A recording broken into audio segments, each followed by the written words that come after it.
धान बिक्री समस्या को नहीं तातिले चाषी बरगढ़ जिलापाल कार्यालय को धसई पशिले आंदोलनकारी बरगढ़ जिले में धान किणारे समस्या होता अभियोग होती एने जिलापाल कार्यालय सम्मुखें धारणार बसी जय किसान आंदोलन संगठन जमी तुलन में टोकन परिमाण कम आसवा सह कटनी छटनी और धान उठु नथिबा अभियोग होती सरकार ध्यान देवा पाई प्रशासन को अनुरोध करा एने जिलापाल कार्यालय सम्मुखें धारणा प्रदर्शन करिसेंती चाषी दाबी पूरण नहले आग को आंदोलन कराजिबो बोली चेतावनी दिया जाइछि।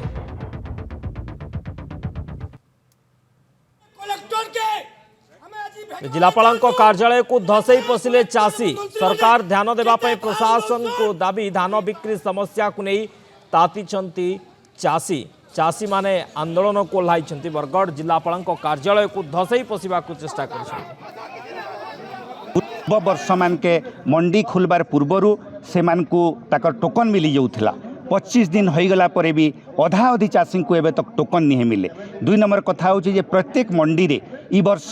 सरकार तरफ गोटे लिमिट स्थिर कर देइछन जे एतकी धान नु बेसी बिक्री होई ना पारे से जगह आ सबु जगार ई असहायतार सुजोग नहीं करी बेपारी माने मिलर माने मिसी करी कटनी छटनी लगी चाषी मान को बाध्य करुछन कटनी छटनी ना हेले ताकर धान ना उठे बोली करी ई तीनटा समस्या चाषी मान को विचलित करुछे। धनुयात्रा बरगढ़ रे गोटे विश्व प्रसिद्ध धनुयात्रा चली से परिस्थिति रे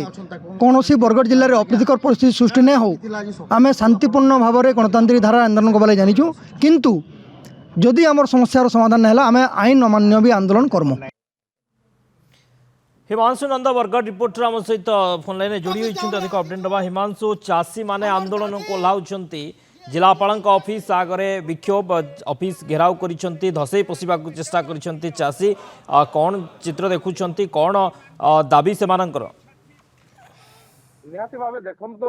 बरगढ़ जिला जहाँकि ओडिशार भात हांडी कह जाता बेले ये भात हांडीर चाषी जहाँ मैं कहूँ कि विभिन्न समय जो धान बिक्री समस्या देखा मिली कारण धान बिक्री जो आरंभ होता गत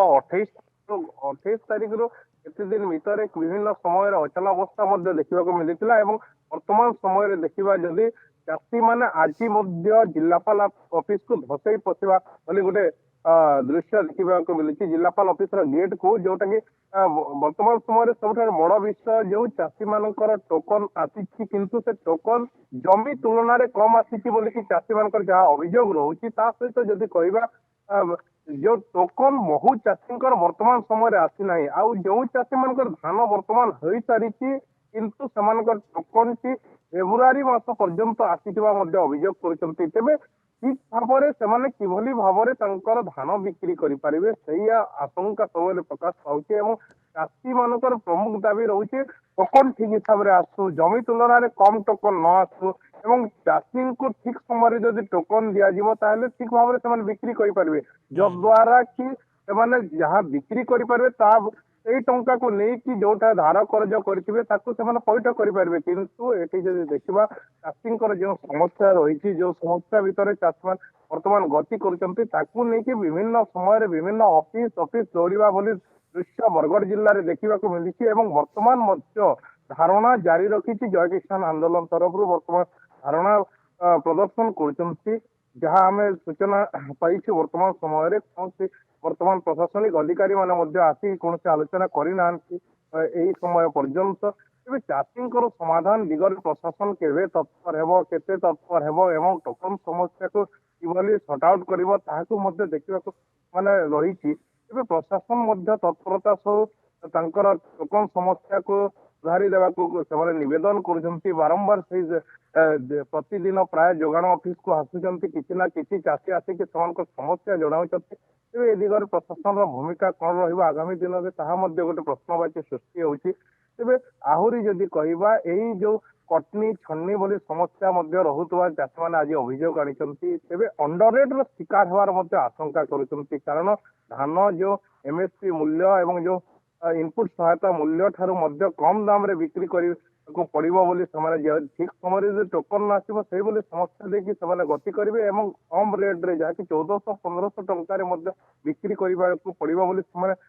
आशंका कर समस्या देखिए गति करुवा बेले समस्या समाधान दिगरे सरकार तत्पर हो प्रशासन तत्पर हो जद्वारा कि चाषी तार कष्ट उपार्जित धान को कष्ट उपार्जित फसल को ठीक भाव में ठीक मूल्य एमएसपी मूल्य बिक्री कर पारिबा बोली ସେମାନେ निवेदन करुचंती गुहारी करुचंती एवं प्रशासन द्वारस्थ होउचंती।